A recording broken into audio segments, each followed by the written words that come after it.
সুপ্রিয় দর্শক, আসসালামু আলাইকুম। আশা করি সবাই ভালো আছেন। আপনাদের সুস্বাস্থ্য কামনা করে আজকে আমি আপনাদের সামনে দেশি মাগুর মাছের ভিডিও নিয়ে হাজির হয়ে গেলাম। আজকে আমি আলোচনা করব আপনারা দেশি মাগুর মাছের পোনাকে কিভাবে চাষ করবেন এবং এই মাগুর মাছের পোনার খাবার কি, সেই সম্পর্কে আজকে আমি আপনাদের সামনে কিছু গুরুত্বপূর্ণ টপিক নিয়ে আলোচনা করব।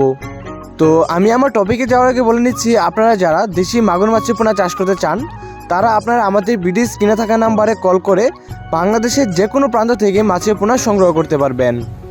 আমরা আমাদের হ্যাচারি থেকে বাংলাদেশের যে কোনো জায়গায় মাছের পোনাগুলো হোম ডেলিভারি দিয়ে থাকি। আর অবশ্যই আপনারা যারা আমাদের চ্যানেলের নতুন মেম্বার তারা এখনই সাবস্ক্রাইব করে দেবেন এবং লাইক বাটনে লাইক দিয়ে ভিডিওটি শেয়ার করে দিবেন।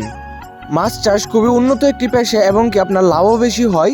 তো আপনারা যদি সঠিক পদ্ধতিতে জেনে বুঝে মাছ চাষ করতে পারেন তো অবশ্যই ভালো একটি মুনাফা অর্জন করা সম্ভব।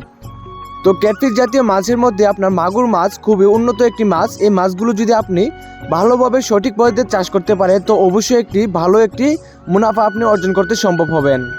তো প্রিয় ভিউয়ার্স, আপনারা যারা মাছ চাষ করতে চাচ্ছেন তাদের জন্য আপনার প্রথম শর্ত হলো ভালো জায়গায় একটি পুকুর সিলেকশন করা। তবে আপনার পুকুর ছাড়াও আপনার বায়োফ্লকে বর্তমান সময়ে চাষ করে লাভবান হচ্ছে চাষিরা। পুকুরের ক্ষেত্রে পুকুরের আয়তন আপনার সিলেকশন করতে হবে কমপক্ষে আপনার 20% পুকুর, আপনার এমন জায়গায় পুকুরটি সিলেকশন করবেন যেখানে আপনার পর্যাপ্ত পরিমাণ সূর্যের আলো বাতাস থাকে, এমনকি আপনার বন্যা মুক্ত থাকে, এমন জায়গায় আপনার পুকুরটি সিলেকশন করতে হবে।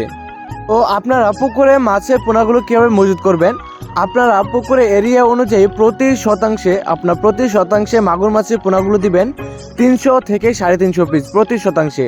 অনেকেই আছে যারা আপনার অধিক ঘনত্বে মাছের পোনা কালচারিংয়ে দিয়ে দেয়, যার ফলে দেখা গেছে যে আপনার মাছের পোনা বড় হয় না, মাছ ছোটো বড় থেকে যায়। আবার আপনার অনেক ব্যবসায়ীরা রয়েছে যারা আপনার মাছ বিক্রি করে, তারা আপনার ভুল হিসাব দিয়ে দেয়, মাছ বিক্রি করার জন্য ভুল হিসাব দিয়ে দেয়।